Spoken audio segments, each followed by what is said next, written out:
And I'd like to ask the Vice President.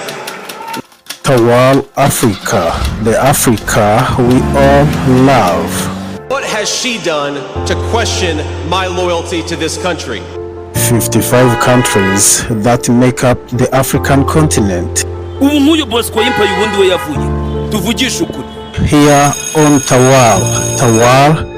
Gira nk'uyu muntu yavuye. Urabizi yuko neza byonyine physical appearance yawe nticuruza. The only source of true information. Check it out. IQ yawe ubwawe nta n'urwego inariho.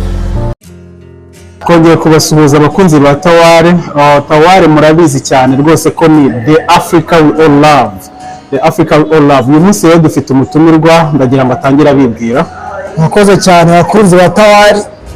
Nitwa Serge Rugwiro, umuguruke n'umusesenguzi mu bintu byinshi bitandukanye, harimo ibyo bya showbiz, harimo sport zitandukanye. Nishimiye kwa namwe kakanya kabisa. Umujene witwa Serge, turakubona cyane, umeze neza cyane. Urakeye. Koze cyane. Ndabona waduhaye ku gakwafe ka danje. Sibisanzwe se. Abantu basa neza kabisa. Ngeso. Serge aragira ati ni impuguke mu biki?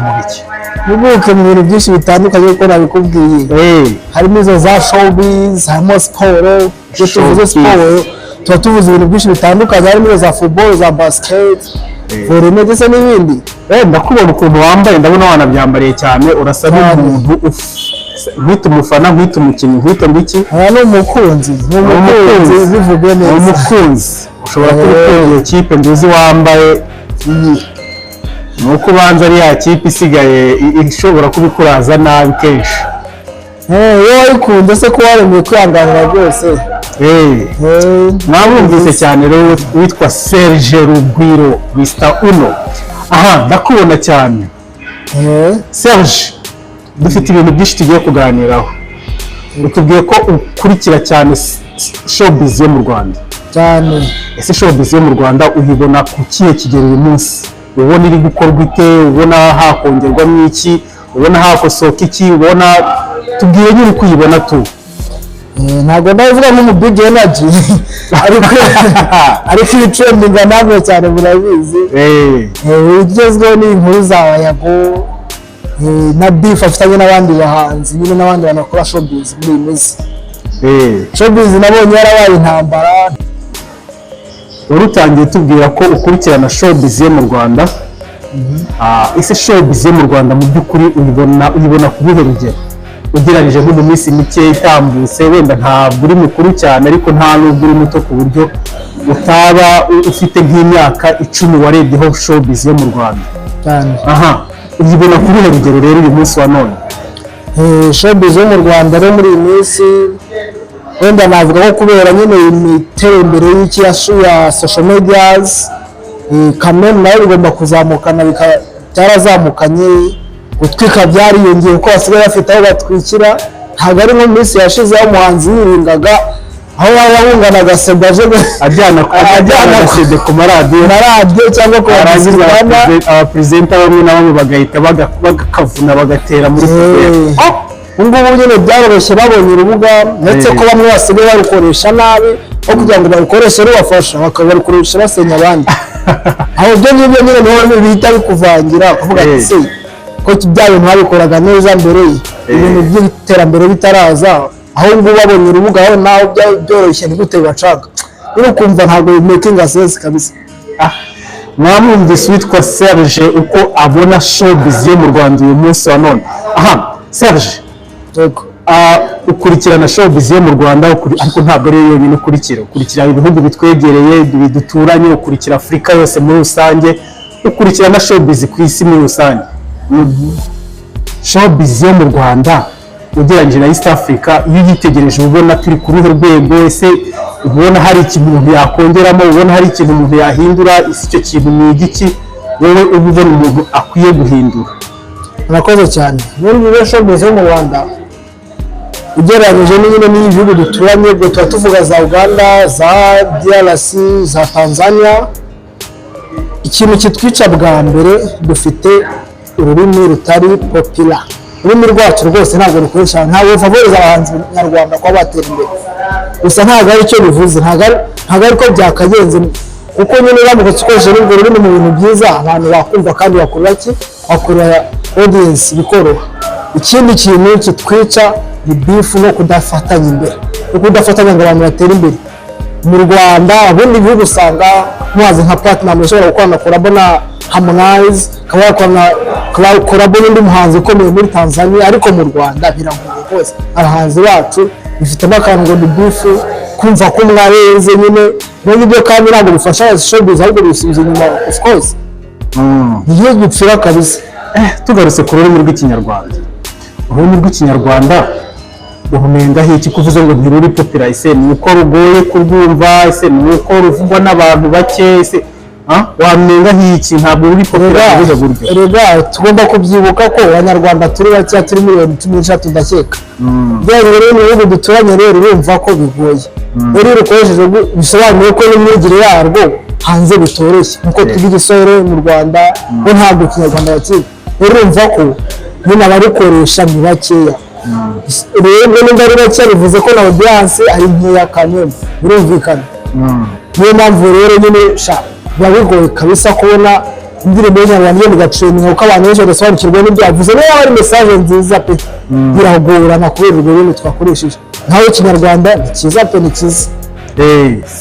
Uragira uti ururimi rw'ikinyarwanda rukoreshwa n'abantu bake, ariko wibuke ko abarundi bumva ikinyarwanda, wibuke ko Eastern Congo bumva ikinyarwanda. Abose bo ni bangahe nyegeranye n'abaturanyi bacu? Geranya niyo Tanzania yarakubwiraga, geranya nawe Wagande. Wagande harimo agace gato karwumva kacyumva, ariko ntabwo umuziki wacu wakarangiye East Africa, akajya abroad, akajya za Nigeria nkuko twumva izabo, akajya za United States of America, US, za Canada, nyine ku isi hose kabisa.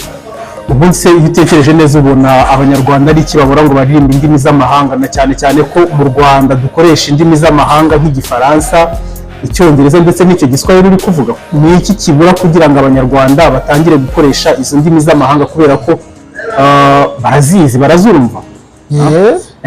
Reka kuzumva ni kimwe no kuzivuga ni ikindi.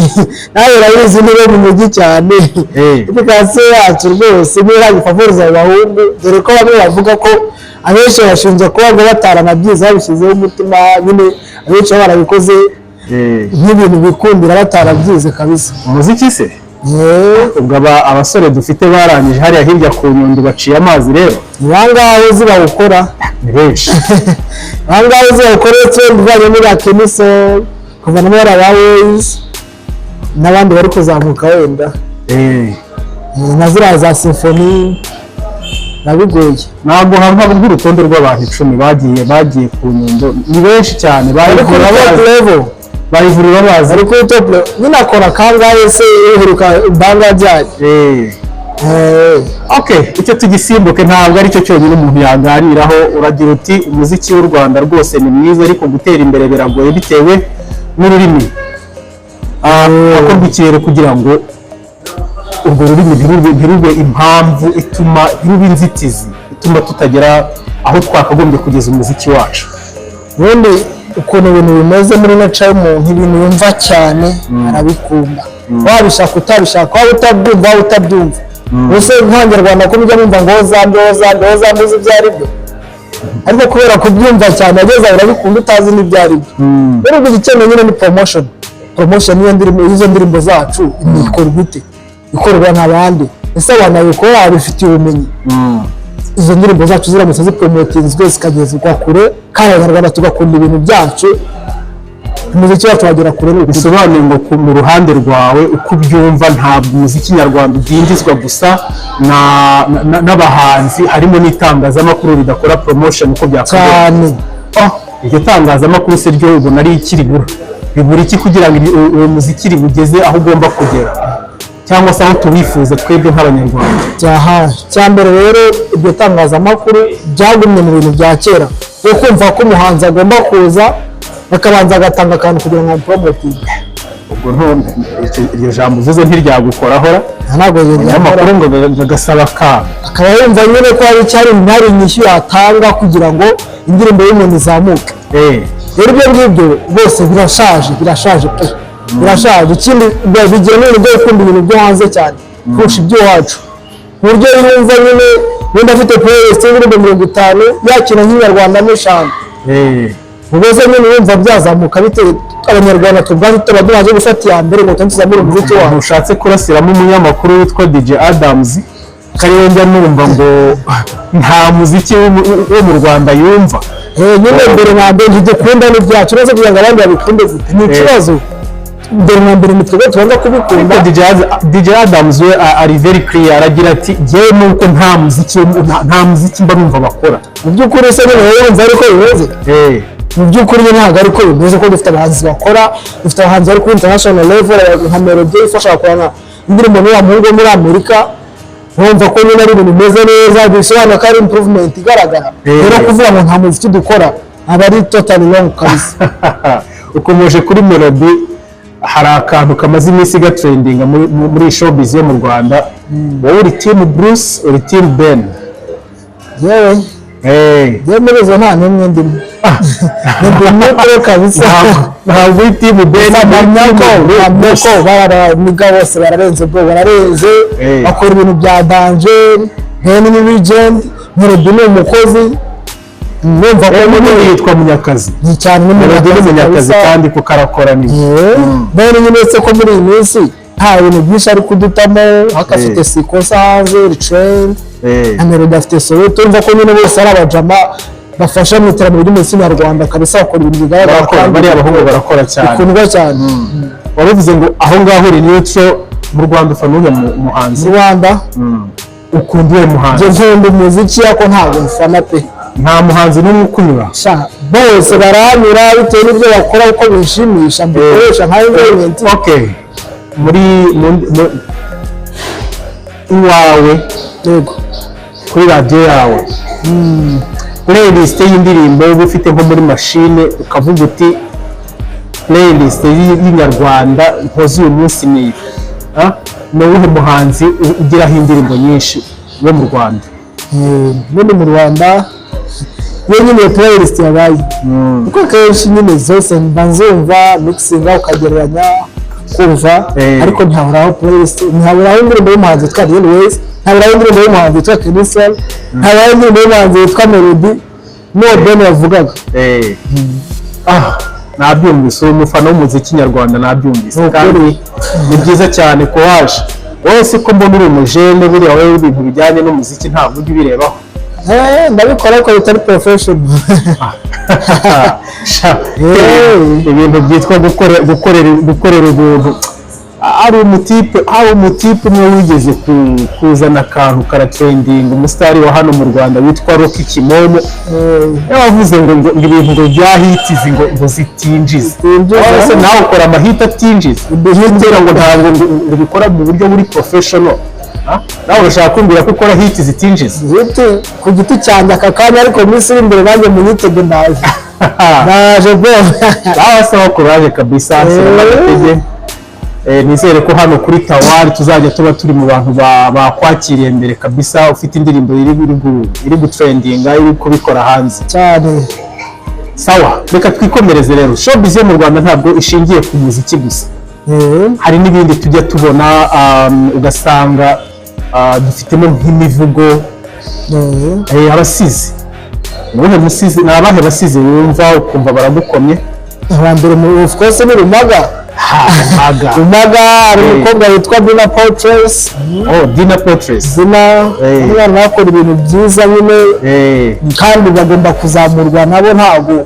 Ntabwo nyine showbiz akabaye umuziki gusa, harimo n'ibindi bintu byinshi byose kandi karigomba kuzamurirwa hamwe kugira ngo showbiz itere imbere rimwe nyine mu buryo bugaragara kabisa. Yego, umukobwa witwa Murekatete uramuzi? Na Murekatete nawe w'umusizi, nawe akora utuntu twiza nyamwumva. Dufite na sinema mu Nyarwanda rero, na sinema urebye twabyita mu rwego rwa sinema muri rusange, ariko tugira amafilime asanzwe maremare, tukagira n'amakomedi. Uriya mukomedi ugukoma ni Sabi.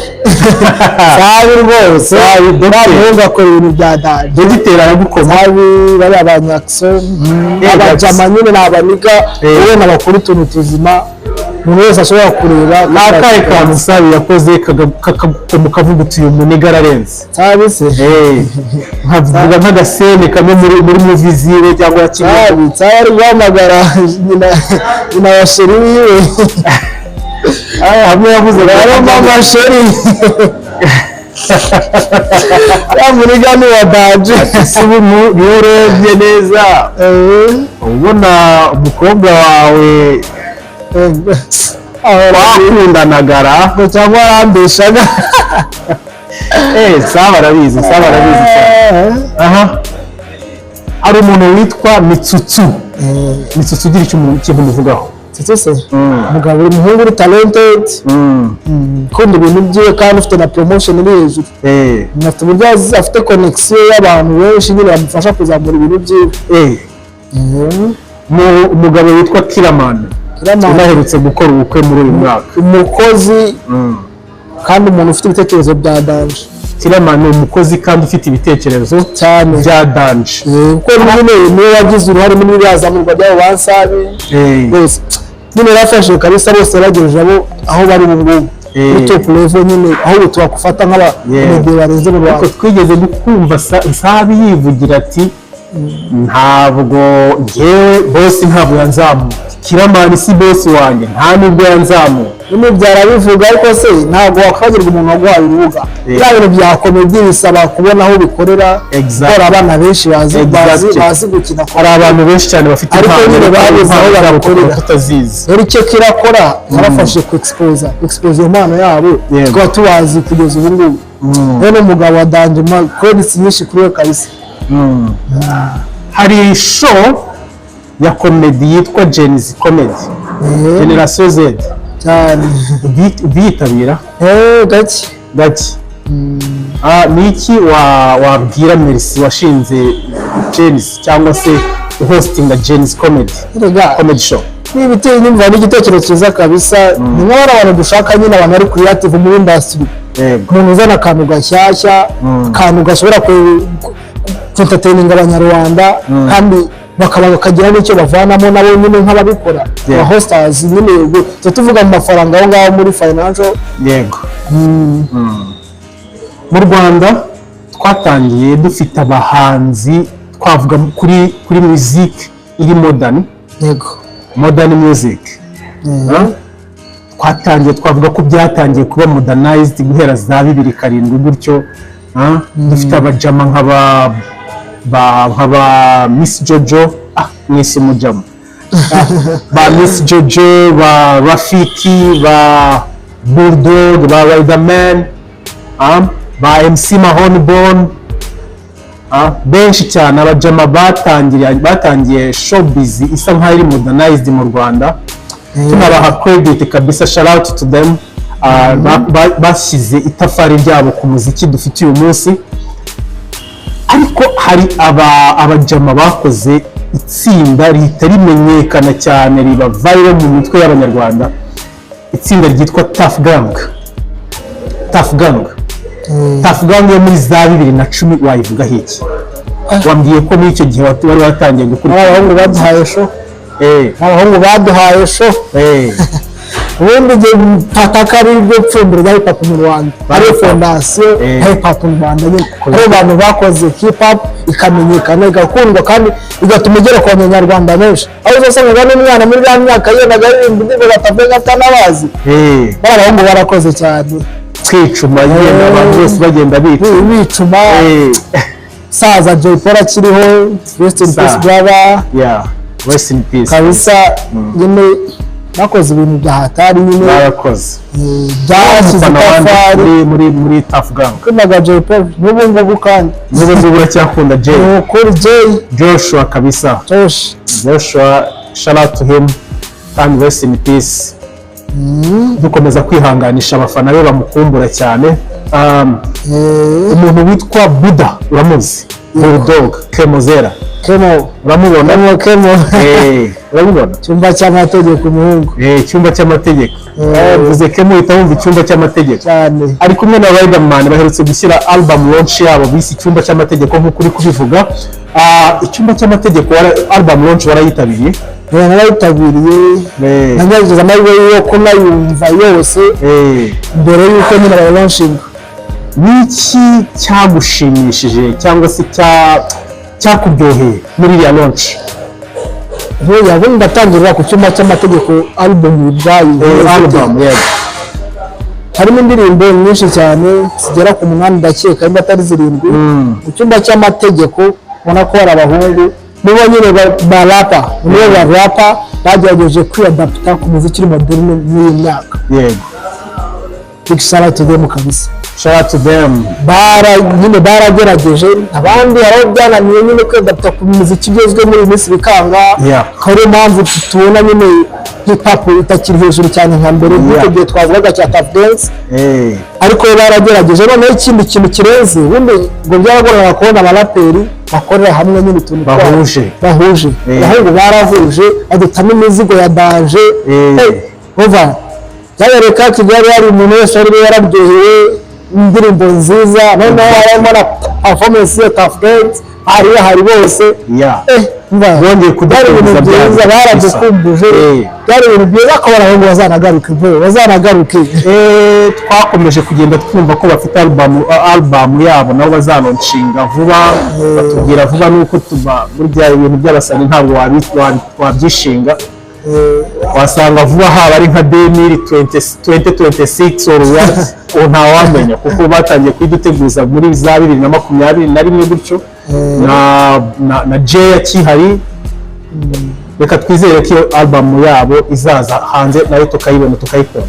Icyumba cy'amategeko waragikurikiye cyane waracyumvise wakunze iyo ndirimbo wowe ubona fo iya ni indirimbo niyo mubona uryo tw'abandi by'isuku kuri umushapu mubona fo hariya niho hari indirimbo yitwa Mubamiga nayo ni banga nziza danger harimo bakunda bapfu barakoze kabisa. Shout out to them.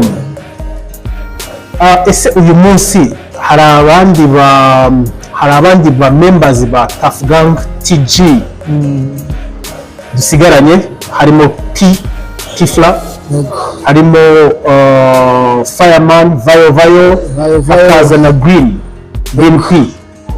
Bariya abahungu bo ubabona ute muri music uyu munsi? Ibyo nakubwiraga nyine bananiwe kwiadapta kuri music iri modern aricyo uriya Budoga na Riderman yabarushije. Niyo mpamvu nyine ariko bagiye tubura indirimbo zabo muri iyi minsi, niyo mpamvu byagoranye bagiye bakekwaho ibiyobyabwenge bakajya muri gereza nyine no kutaba disciplined. Ibyo bintu byabasubiza hasi cyane. Hagezweho cyane muri rap nyarwanda, hagezweho trap, Kenya trap. Ntekereza ko muri abo bantu ba kera na Wida ntabwo akora trap. Umuhenda bagejeje kuyikora ni Kemo. Muri abo ba kera ni wowe wenyine uyigerageza. Abandi ubona basa nkaho batabikora ariko bakora indirimbo nyine n'ubundi tukazikunda. Twigarukire ku baraperi b'uyu munsi. Uri kubona ute rap y'uyu munsi noneho aba bahungu bari kuzamuka ubabona ute? Rap y'uyu munsi rero ndabona nka Reborn nk'abantu bari kwibigurura bari kongera kuvuka buri bushyashya kandi trust mu minsi igiye kuza. Rap zongera isura ugasongera tu rap turongera tuyikunde cyane, nibagabanya biriya bintu bya beef, nibagabanya ibyo biyobyabwenge bakekwaho rap izongera isubire mu kugasongera kabisa. Ko njya numva ngo nta muntu ujya stage atafashe ku kantu ngo bikunde. Ziriya biases ibiyobyabwenge bazabishobora buriya. Ziriya biases zose hari uwaruretse agapfa, abaruretse gato bareka itabi ntabwo ari ryiza n'ubundi ririca n'ubuzima baryihorera. Ako uriya ntugifataho kareka wacitse interina udasomye.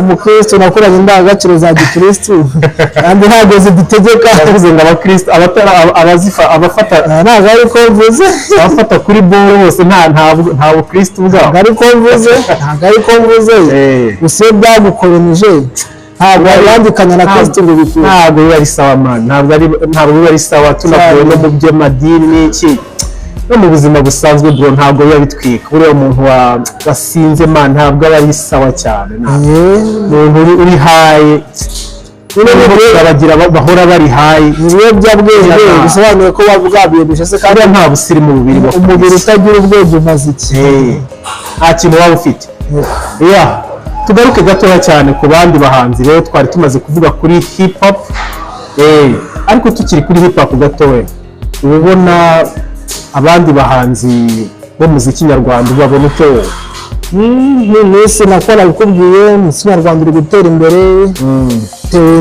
n'urugero kuri social media zihari nyine promotion iroroshye kurusha mbere new generation y'abaraperi uri gukunda ni bande ndikunda ziyo nubwo ari umukinya trap nyine nakora muhungu arabizi zo trap ndi gukunda Dani ako twahoze turamukunda ko ari umuraperi kuva kera nk'uko nyine yarahuraga bya Bibone yariburiye n'abagendana n'ibigezweho asigaye akora hip hop ariko iri modernized umva ko nyine urimo kabisa na touch iyi minsi kabisa nimufasha nyine kongera audience kabisa abandi atakundaga hip hop arabyumva kumva meze niyo abandi yakundaga batumva ko nyine bikamuryohera kabisa kabisa dufite umuhanzi witwa Bruce Melody tumugarutseho gatoya twari twigeze kumuvuganaho na Ben Bruce Melody umubona ute ku ruhande rwawe urwa ruhande munyakazi umuhanga umugabo ufite icyo ashaka niko mufata kabisa niko mubona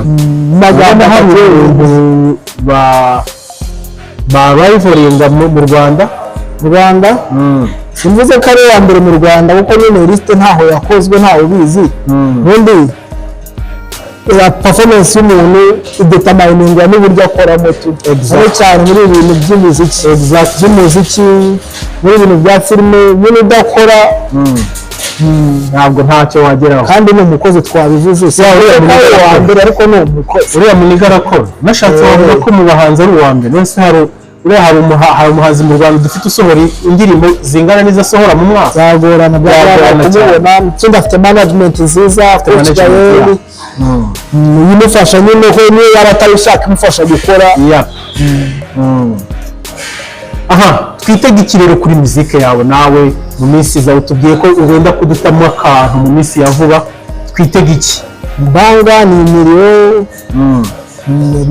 ese ukora iyo njyana muri R&B uretse ko nanjye nyine ndi muri babandi bagezweho njyana yose nakwiyadapta fine akazi mukoresha ka stage name yawe